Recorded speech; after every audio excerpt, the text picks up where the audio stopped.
Danny Garcia and Errol Spence, that's official. And I mean, oh shit, I'm fucking excited. Right? Are we supposed to curse? Yeah, we could curse here. So we can do what the fuck we want. Yeah, so I'm super excited about that fight, not just because we've been waiting for a good fight for a while, but I'm super excited because during a pandemic we're gonna get that type of caliber fight on pay-per-view. They can get my money. I don't care. I'm gonna pay for it. I don't care if there's no fans or fans. So Tommy, do you think this is a good fight for Spence, considering the fact he has not been in a ring in such a long time? And Danny Garcia is no slouch. Like, this is a proven guy. I think this is more than just a good fight for him. This is a great challenge for him right now. We've seen, and we've talked about, Spence since the accident in several times on here, and what our thoughts are on his recovery, things like that, his mental mind state. We've seen and heard, people kind of comparing it to Jermaine Taylor in some sorts. Sometimes, there's been a lot that's been going on that a lot of people are concerned with him. Lately, I can say that, from everything that I've seen, he does look a lot more focused. He's not necessarily all over the place on social media. He's got some stuff going on right now where people are giving him a little bit of slack for, being out hunting. And I think he had an AR or something like that. But I mean, he's out there doing the country boy shit, getting his hunt on. And, but this fight, Danny, right now, it really depends on how Spence decides to go in there and fight. If he decides to fight Danny's fight, we might see a problem, because if he's going to stand in there and really bang with Danny's got some power. He is extremely accurate. We do know that Danny fights flat-footed a lot of times. So if Spence can get in that ring and move around and look extremely sharp, I'd love to see him actually sparring, because we haven't necessarily really seen that quite yet. We've seen him working out. We've seen him doing things like that, but we haven't seen him actually sparring. So what he looks like when he gets in the ring with a proven champion and is taking shots like that after that accident for the very first fight, this is a great fight to come back to for the fans, at least. I'll say it may not be for Spence, but I'll say this, and especially being here in Dallas, man, I absolutely hope that Spence is looking extremely sharp and that he's the real deal out there right now, because that's what we want to see. We want to see that he came back from a close to near death experience. And he's able to bounce back and show us that, the king of that division is back. So we'll see what's up with it, but it's going down and I'm ready for it. Courtney, do you think, or do you believe that Danny Garcia now has a better shot at beating him prior to Spence's accident? I think at this point you got to regard Danny Garcia as the favorite in the fight. I know that's a hugely unpopular opinion regarding how many fanboys Errol Spence has out there in the boxing community. But I mean, I think it is what it is. I think me personally, I'm not convinced at all that Spence has come out of that accident unscathed or untouched, or is just going to go into the ring and return to the person that he is. So I mean, that's the first point that leads me to believe that Danny Garcia or Swift is the favorite. And secondly, my thing is, I've said for years about Errol Spence, and I'm going to reiterate it. He's not as smooth as most people give him credit for. I think a lot of people, they look at him as they automatically equate southpaw to super slick, super technical. I don't think that's necessarily the case for Errol Spence. I think, I don't even think that's his strong point in the ring. I think, he's been able to leverage his size and his reach on a lot of guys. And we saw in his last fight where against Porter was somebody who really obviously didn't care about that and just came in and rushed him. We even saw that in the early stages of the Kell Brook fight. I know that's a fight that you reference a lot, Gomes. Where I'm saying he was standing up to him in the pocket. I think this is a fight that, in a lot of ways, it's tilted towards Danny Garcia. And I think I don't think it's going to be hard for Danny Garcia. A lot of people call him flat-footed. I don't think it's going to be very hard for Danny Garcia to go and get him if he's trying to move on him. And I don't think it's very hard. It's going to be very hard for Danny Garcia to keep Spence in the pocket if that's where he wants to go with him. So at this point, I would say me personally, I'm favoring Swift to beat Errol Spence and hand him his first loss and take his donut from him. Oh, you heard that. Tiffany, with Sean Porter showing everybody that Spence can be hit, and then there was a part in that fight where Spence was hurt.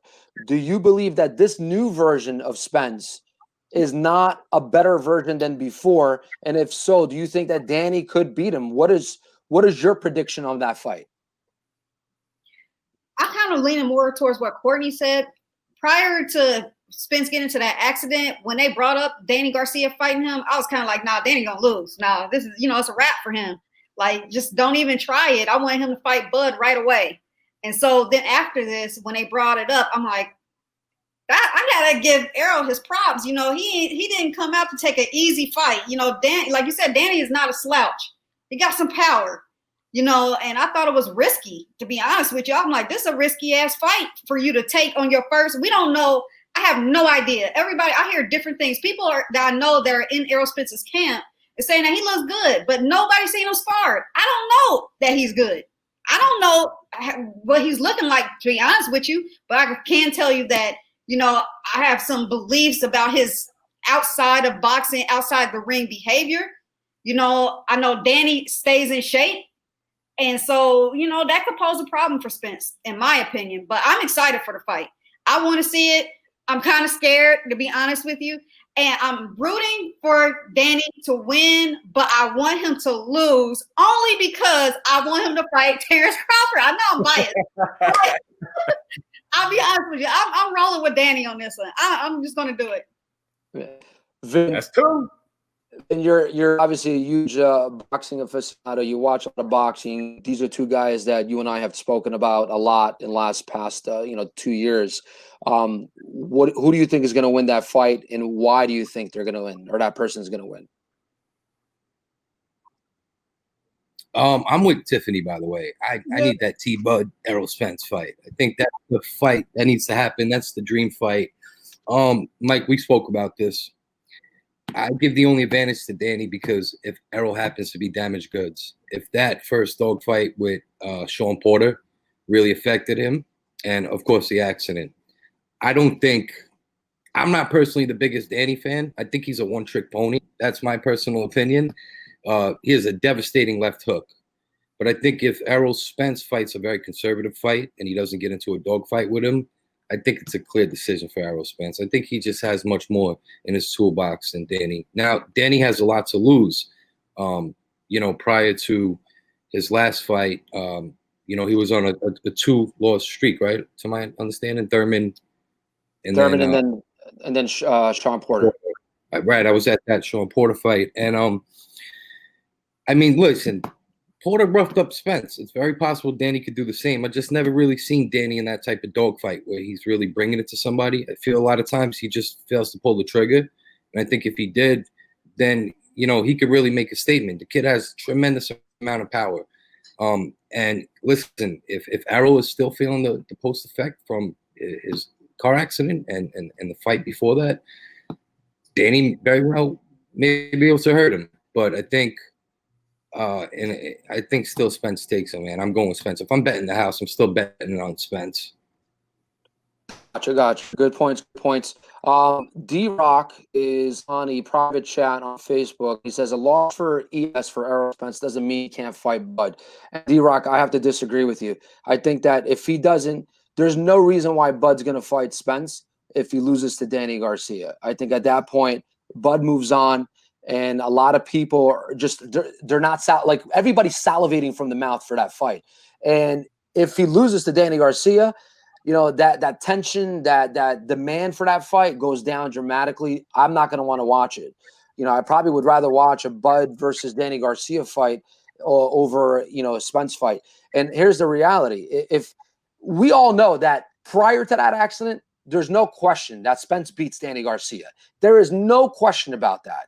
We all know that. Spence is just one, he's a better fighter. He's more technical than Danny Garcia, right? And he can outbox Danny Garcia. If Sean Porter was able to do so, so will Errol Spence. The problem is we don't know what type of version Spence is going to be in after this accident. We haven't seen him spar, like Tiffany said. And when you don't see guys spar, it seems like people are trying to hide what it is. And that's been the problem with his camp. It seems like things have been done very hidden and you know, inconspicuous, and people don't want to see what's going on. You know, perhaps it's because he's not the same guy that he was before. We know mentally he wasn't for quite some time, because he was going on Instagram and posting stuff that made us question his mindset. And then he would go take that to Snapchat after basically they took his phone. So now it seems like his mindset is more focused, but we don't know physically if he's still the same Spence. If I'm the betting guy, I'd bet that after an accident like that, you're not going to come back and be you're not going to be the same replica as you were before. So that's, you know, that's a fact. I mean, you can't go through an accident like that and come back the same. So he might have lost a step or two. And if he has, then Danny Garcia, like Courtney mentioned before, where I'm leaning towards being the favorite in this fight myself. So I don't know. And then he's writing another question. They may end up fighting at 54 in 3 years. I don't know. Like I don't know. Look, a guy like Spence, who's got a lot of pride, if he loses to a guy like Danny Garcia, not that it's, you know, a huge loss, but if he does, and he starts to think that perhaps, you know, the trajectory of his career has changed, we might not see him back at in the ring. Maybe another fight or two. He might not. He might.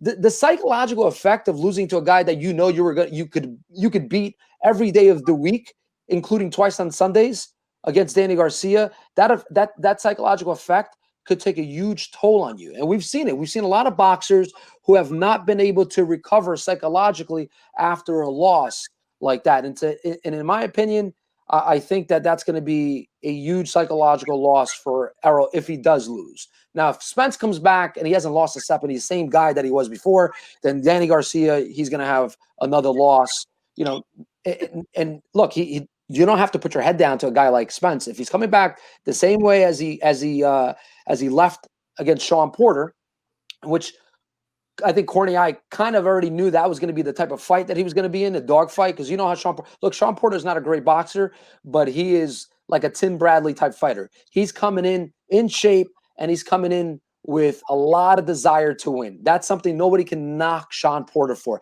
In fact, his desire to win is probably going to get him into the Hall of Fame. Not first ballot, but it's going to get him in there, because Sean Porter has given us a lot of great fights. You know, and that fight against Kell Brook, which he has a loss, was a lot tougher or a lot closer than it was. The fight against Keith Thurman, that was a close fight. Keith, in my opinion, won handedly, but it was a close fight. It was a lot closer than the Sean Porter-Keith Thurman fight. So Sean Porter has a hell of a career for a guy of his skill set, lack thereof, should I say. So it'll be interesting to see. I mean, but again, it's a boxing fight that the fans are going to win, because we earned the right to see something of this magnitude. So that's going to be great. Longliveboxing.com just wrote, Spence starts sparring in September after he gets the rods and his permanent teeth. So thanks for that information. And then Dan Rock just wrote, has Spence officially passed any physical? I believe he has, actually. There was a report not long ago that he did pass a physical, but we don't know the truth and the validity of that physical, right? Or how extent it was. But if he's coming in to fight Danny Garcia, he's not going to, not Al, nobody is going to put their license on the line for a guy that's, you know, not in a condition to be in the ring. So he definitely passed his physical to be in. Courtney, I'm going to pass the mic to you, because you seem like you want to redirect. Yeah, I mean, a physical for what? I mean, this fight isn't even officially signed. Usually, physicals are done at some point when the licensing or the pre-fight. So, I mean, as far as a physical, then people basically floating that around. I'm kind of suspicious of that, because my question is, when's he taking a physical for out of competition?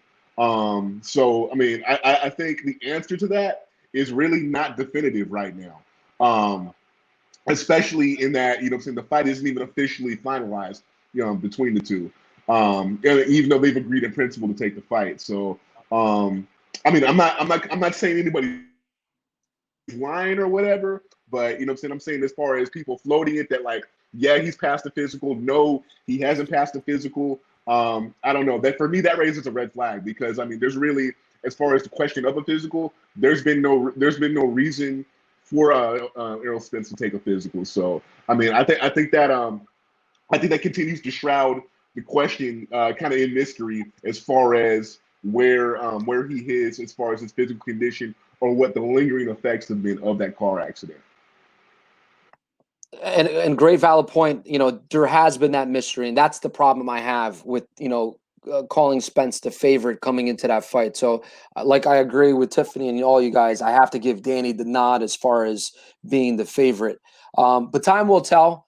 You know, and I was under the impression that fight was already officially signed. So time will tell. You know, again, who knows? Is there